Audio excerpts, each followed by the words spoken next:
Jeez. You'd think it'd be something sappy like my son being born, but I think, as ridiculous as it is, when I saw Boyz II Men with the Oregon Symphony, because it was such a good show. And, you know, my husband had bought me the tickets for my birthday, and so we went together, and it was nice and nostalgic without being saccharine. And it was just a great experience. What is like the loneliest moment you remember? Oh man. That would be after my kid was born. I was trapped at home while my husband had to work. And it was just me and a little kid who couldn't talk to me, and it was rough. It was rough. It definitely helped when the child could talk and we got out of the house more.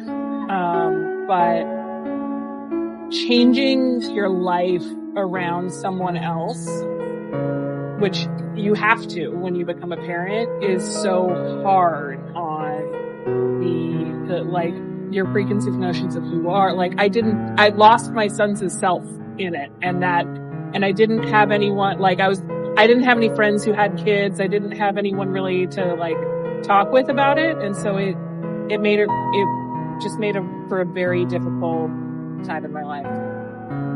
Absolutely isolating. Doesn't help that I also don't drive. And so I relied on my husband to get anywhere, or I had to take TriMet, which is rough with a infant. So, yeah, it's very aggravating. Life is full of sad things, and it's been 12 years. So there's been a lot of ups and downs in life, and, but we actually got to go to Disneyland this last year. So, that was huge. We'd been talking about going for years and years, and finally managed to do it as a family. And it was so much fun. It was the first time the kid got to be on an airplane, and we were afraid he was going to have a panic attack, and then he didn't. And then like before we even left, he was asking when we were going to go back, and I'm like, we have to pay off this trip first.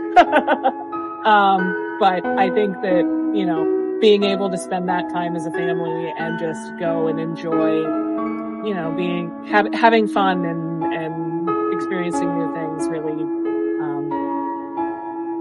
really put into perspective how much we haven't been able to do because of the economy. Like, it took us this long to be able to do it, and we went massively in debt to do it, but no regrets because, well, we're going to be in debt anyway. Why not have fun?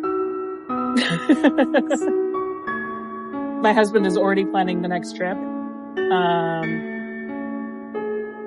And, you know, I'm looking forward to being able to buy a house, but who knows if that'll ever happen. Trying to stay positive. It's really hard these days. So mostly we're just focusing on where we can go, what kind of experiences we can have, how many times we can pretend to be Jedi.